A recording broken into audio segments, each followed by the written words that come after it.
Salubong niya ang mga kaibigan ng kapitan. Sila ay sinugo ng kapitan upang ipasabi kay Jesus ang ganito, Ginoo, huwag na po kayo mag-abala, hindi po ako karapat-dapat na puntahan pa ninyo sa aking tahanan, ni hindi rin po ako karapat-dapat na humarap sa inyo. Ngunit magsalita lamang po kayo at gagaling na ang aking alipin. Ako po ay nasa ilalim ng mga nakakataas sa akin at may nasasakupan naman akong mga kawal. Kapag sinabi ko sa isa, pumunta ka roon, pumupunta siya. At kapag sinabi ko naman po sa isa, halika, siya'y lumalapit. Kapag sinabi ko po sa aking alipin, gawin mo ito, ginagawa niya iyon. Namangha si Jesus nang marinig ito, kaya tumarap siya sa napakaraming taong sumusunod sa kanya at sinabi, kahit na sa Israel ay hindi ako nakakita ng ganito kalaking pananampalataya. Pagbalik nila sa bahay, naratna ng mga isinugo na magaling na nga ang alipin. Muling binuhay ang anak ng isang byuda. Pagkatapos nito, nagpunta naman si Jesus sa isang bayang tinatawag na Nain. Sumama sa kanya ang mga alagad at ang napakaraming tao. Nang malapit na siya sa pintuan ng bayan, may isang lalaking namatay na dala ng mga tao patungo sa libingan. Ito ay kaisa isang anak na lalaki ng isang byuda. Napakaraming tao mula sa bayan ang sumama upang makipaglibing. Nahabag ang Panginoon ang kanyang makita ang ina ng namatay, kaya't sinabi niya rito, huwag kang umiyak. Nilapitan niya at hinipo ang kabaong at tumigil ang mga may pasa nito. Sinabi niya, binata, sinasabi ko sa iyo, bumangon ka. Bumangon ang patay at nagsalita at siya'y binigay ni Jesus sa kanyang ina.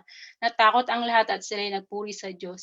Sabi nila, dumating sa atin ang isang dakilang propeta, dinalaw ng Diyos ang kanyang bayan, at kumalat sa buong Judea at sa palibot na lupain ang balitang ito tungkol sa ginawa ni Jesus.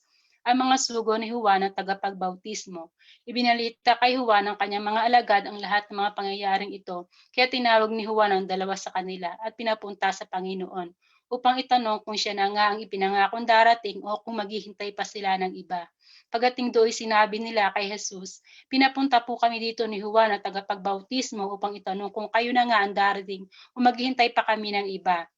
Nang oras na iyon, pinagaling ni Jesus ang maraming taong may sakit, may karamdaman at sinasapian ng masamang espiritu. Maraming mga bulag ang binigyan niya ng paningin, kaya't sinabi niya sa mga sugo ni Juan, bumalik kayo kay Juan at sabihin ninyo sa kanya ang inyong nakita at narinig. Nakakakita ang mga bulag, nakakalakad ang mga pilay, gumagaling at lumilinis ang mga kayatungin. Nakakarinig ang mga bingi, muling nabubuhay ang mga patay, at ipinapangaral sa mga dukha ang magandang balita.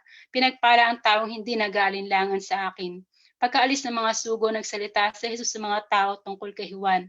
Bakit kayo pumunta sa ilang? Ano ang ibig ninyong makita? Isang halamang tambo na inihahapay ng hangin? Ano nga ba ang inyong dinayo roon? Isang taong may magarang damit, ang mga nagdaramit ng mamahalin at namumuhay sa karangyan ay nasa palasyo ng mga hari. Ano nga inyong dinayo? Isang propeta? Oo, sinasabi ko sa inyo, siya higit pa sa isang propeta sapagkat si Juan ang tinutukoy ng kasulatan.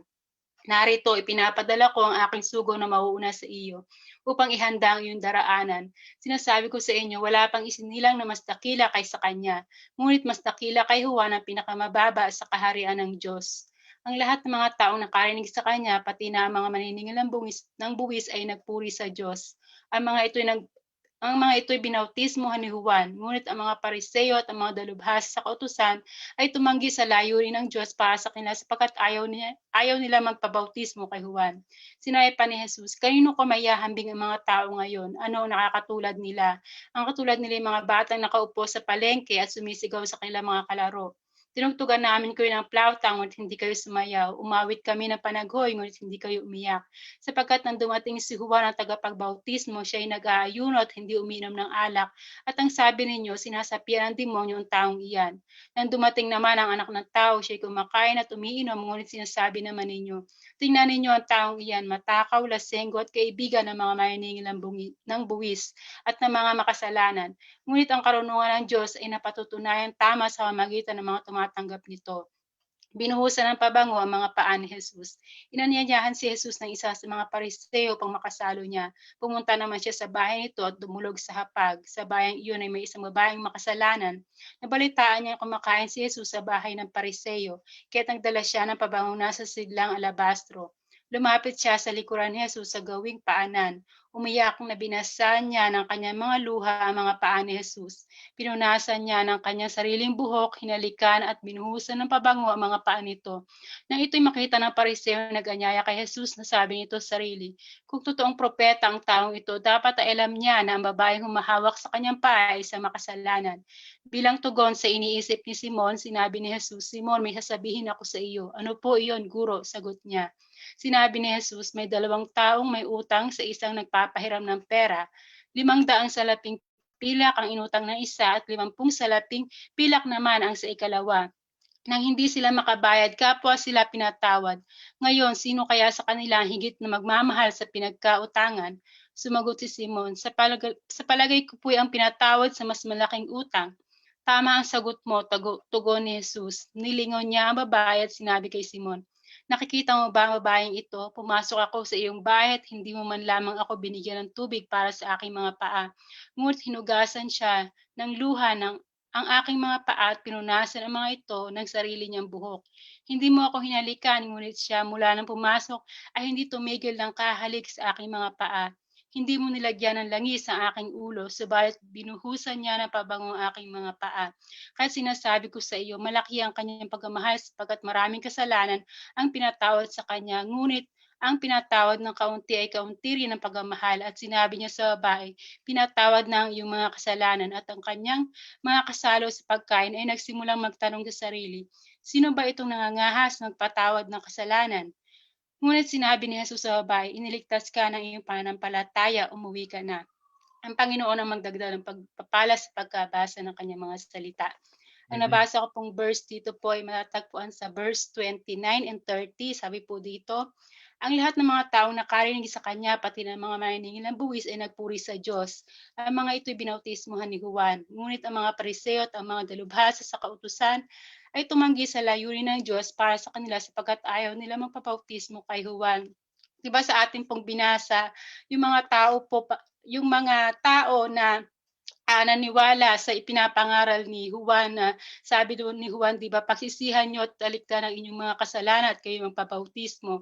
Kaya naman ang mga taong ito, yung mga maniningil ng buwis at yung mga taong nakarinig ng mga ipinapangaral ni Juan is nananampalataya sila kaya sila nagpabautismo kay Juan.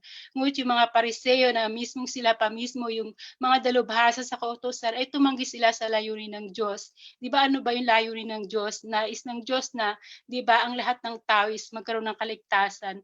Kaya nga 'di ba kahit sa panahon natin ngayon na patuloy pa rin na pinapangaral ang mabuting balita ng kaligtasan, 'di ba? Dahil para sa atin 'di ba, yung pagkamatay ni Jesus 'di ba, yun yung daan upang ang tao ay maligtas, magkaroon tayo ng kaligtasan 'di ba? Ipinangako ng Diyos na ang bawat nanampalataya sa ating Panginoong Jesus at inamin nila sa kanilang mga sarili na sila ay makasalanan at nangangailangan ng kaligtasan, sila yung tumanggap ng kapatawaran mula sa ating Panginoon, 'di ba? Tayo na mga naligtas dahil nanampalataya tayo sa ginawa ni Jesus doon sa cross, sa kanyang sa pagkabubo ng kanyang dugo doon sa cross, kaya tayo nagkaroon ng kaligtasan at tayo napatawad sa ating mga kasalanan dahil sa kanyang dugo. Pero ang mga pariseyong ito ay hindi nila tinanggap ang layunin ng Diyos na kaligtasan. At makikita rin natin dito sa verse 37, yung pangalawang verse na gusto kong ring isa rin sa mga verse na nagustuhan ko, sabi dito, sa bayang iyon ay may isang babaeng makasalanan. Nabalitaan niyang kumakain si Jesus sa bahay ng Pariseo, kaya't nagdala siya ng pabangong nasisidlang alabastro. Lumapit siya sa likuran ni Jesus sa gawing paanan. Umiyak na binasa niya ang kanyang mga luha, ang mga paan ni Jesus. Pinunasan niya ng kanyang sariling buhok, hinalikan at binuhusan ng pabango ang mga paa nito. 'Di ba ito, ang babaeng ito, nung marinig niya yung ginawa ni Jesus, 'di ba, yung mga pagkapagaling ni Jesus, yung kanyang pagtuturo, 'di ba, ang alam ng babaeng ito, aware siya na siya ay makasalanan. Kaya nandun yung pinuntahan niya si Jesus, mismong sarili niya, mismong siya ay pumunta sa ating Panginoon. 'Di ba maiyahalin tulad natin, 'di ba, na kung tayo, 'di ba, wala namang nakaabot dun sa 'di ba sa standard, 'di ba lahat tayo makasalanan. So, makikita natin dito na na tayong lahat ay makasalanan at ang kaligtasan ay very personal. So, kinakailangan na tayo is manampalataya kung ano yung ginawa ni Jesus doon sa cross. Kaya nga ang babaeng ito na nabalitaan niya na si Jesus ay nandito sa bahay ng Pariseo at pinuntahan niya dahil nandun yung katiyakan niya, nanampalataya siya na si Jesus lang yung maaaring makapagpatawad sa kanyang mga kasalanan. Kaya naman tinanggap niya kung ano yung ginawa ni Jesus para sa kanya, na kaya siyang patawarin ni Jesus sa kanyang mga kasalanan. Kaya 'di ba tayo din mismo sa ating mga sarili, nagkakaroon tayo ng kaligtasan, 'di ba dahil dun sa ginawa ni Jesus on the cross. So kinakailangan tayo is manampalataya sa ginawa ni Jesus Christ, at the same time is nandun yung pagpapakumbaba natin na aminin natin na sa ating mga sarili na tayo ay makasalanan at nangangailangan ng kaligtasan mula sa ating Panginoon. At sabi dito ng verse 15, kung sinabi ni Jesus, iniligtas ka ng iyong pananampalataya, umuwi ka na. So sinasabi dito na dahil sa ating pagsampalataya sa ginawa ni Jesus Christ, tayo is magkakaroon ng kaligtasan. Tulad ng na-receive ng babaeng ito nang siya ay manampalataya sa ating Panginoong Jesus, siya ay pinatawad ng Diyos sa kanyang mga kasalanan. So, tayo rin, di ba, gaano man kalaki o maliit o iniisip natin na maliit man yung ating kasalanan is nangangailangan ang lahat, di ba, ng kaligtasan, di ba? Ang tayong lahat ay makasalanan, kaya nangangailangan tayo ng ng kapatawaran sa ating mga kasalanan, 'di ba? Kung hindi pa man tayo pinapanganak, tayo ay may kasalanan na dahil sa ating mga ninuno na si Eva at Adan. Kaya nga 'di ba, yung pagkamatay lang ni Jesus Christ, yung kanyang dugo lang yung makakapagligtas sa atin at makakapaglinis sa ating mga kasalanan. Kaya nga dito is pinapakita na kailangan manampalataya tayo sa ginawa ng ating Panginoong Jesus. At sabi rin dito sa unang Korinto 1:18, ang mensahe tungkol sa pagkamatay ni Kristo sa cross ay kahangalan para sa mga taong napapahamak, ngunit ito'y kapangyarihan ng Diyos para sa ating mga naliligtas. Sapagkat nasusulat, sisirain ko ang karunungan ng marurunong at gagawin kong walang saysay ang katalinuhan ng matatalino. At sa verse 21, sapagkat ayon sa karunungan ng Diyos, hindi niya pinahintulutang siya'y makilala ng tao sa pamamagitan ng kanilang karunungan. Sa halip, minarapat niyang iligtas ang mga nagpapasakop sa kanya sa pamamagitan ng magandang balita na aming ipinapangaral na sa tingin ng iba ay isang kahangalan. Purihin ang Diyos sa kanyang mga salita. Let us pray. Lord, salamat po, Panginoon o God, sa biyaya ng kaligtasan, Panginoon, sa mabuting balita, Panginoon o God, sa mga taong ginagamit mo, Lord, na siyang nagbabahagi na yung mga salita, Panginoon. Salamat po, Panginoon o God, Lord, sa yung ginawa dun sa cross, o God, sa magitan ng yung pagkamatay, sa pagkabubo ng yung dugo dun sa cross, kami ay nalinis sa aming mga kasalanan. Salamat po, Panginoon o God, at ito'y hindi mo inilihim sa amin, bagkus ay ninais mo, Panginoon, ang lahat ng tao ay makarinig ng mabuting balita ng kaligtasan. Salamat po, Panginoon o God, sa kapatawaran ng aming mga kasalanan. Lord, patuloy dalangin namin, O Diyos, na sa lahat ng nakakarinig ng mga mabuting balita ng kaligtasan, na sila rin, Panginoon, ay manampalataya upang maranasan din nila, Panginoon, ang layunin mo sa bawat isa. Ang bawat isa, Panginoon, ay magkaroon ng kaligtasan, magkaroon ng buhay na walang hanggan, at magkaroon ng kapatawaran sa mga kasalanan. Salamat po, Panginoon, sa iyong biyaya, Panginoon o God. Tunay nga, Panginoon o God, Lord, na ikaw lamang yung daan, ang buhay at ang katotohanan.